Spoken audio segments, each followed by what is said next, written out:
સુરતમાં સહકારી ક્ષેત્રને મજબૂત બનાવવાના હેતુથી કોઓપરેટિવ કોન્ક્લેવ 2026નું આયોજન કરવામાં આવ્યું હતું, જેમાં ઇફકો ગુજકો માસોલના ચેરમેન દિલીપ સંઘાણી ઉપસ્થિત રહ્યા હતા।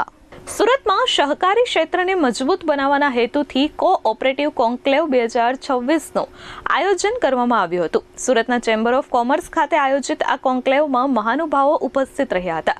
આ કોન્ક્લેવનો મુખ્ય ઉદ્દેશ્ય દક્ષિણ ગુજરાતના સહકારી ક્ષેત્રને મજબૂત બનાવવાનો અને સહકારી સંસ્થાઓ વચ્ચે સહકાર અને વિકાસ માટે ચર્ચા કરવાનો હતો। કાર્યક્રમમાં સહકારી ક્ષેત્રના અગ્રણી નેતાઓ અને નિષ્ણાંતોએ ઉપસ્થિત રહી પોતાના વિચારો રજૂ કર્યા હતા। આ કાર્યક્રમમાં મુખ્ય અતિથિ તરીકે ઇફકો ગુજકો માસોલના ચેરમેન દિલીપભાઈ સંઘાણી ખાસ ઉપસ્થિત રહ્યા હતા। આ સાથે જ હરેશભાઈ કાછડ, જીવરાજભાઈ ગોધાણી સહિતના લોકો ઉપસ્થિત રહ્યા હતા। આ કોન્ક્લેવને ઇફકો સહિત વિવિધ સહકારી સંસ્થાઓનો સહયોગ પ્રાપ્ત થયો હતો, જેમાં ચેરમેને જણાવ્યું હતું કે સહકારી ક્ષેત્રના વિકાસ, નવી તકો અને પડકારો અંગે આજના કોન્ક્લેવમાં ચર્ચાઓ થઈ છે। કોઓપરેટિવ કોન્ક્લેવ દ્વારા સહકારી સંસ્થાઓ વચ્ચે સંવાદ વધશે અને દક્ષિણ ગુજરાતમાં સહકારી ક્ષેત્રને નવી દિશા મળશે। કાર્યક્રમમાં મોટી સંખ્યામાં ઉદ્યોગકારો, સહકારી સંસ્થાઓના પ્રતિનિધિઓ અને સભ્યો હાજર રહેશે।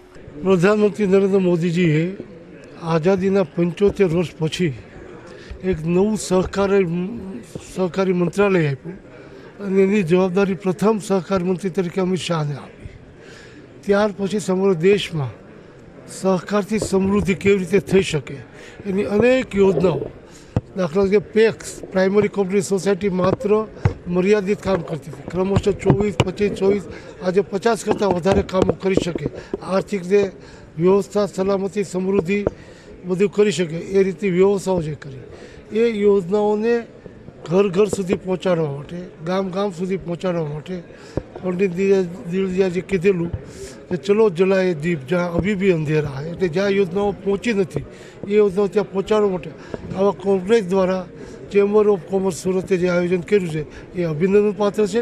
એ સરકારના યોજનાઓનો લાભ સૌને મળે એના માટે આવી સંસ્થાઓ દ્વારા આવા આયોજનો ખૂબ ઉપયોગી થશે અને સમાજને, સરકારને સમૃદ્ધિની દિશામાં લઈ જવા માટે ઉપયોગી થશે।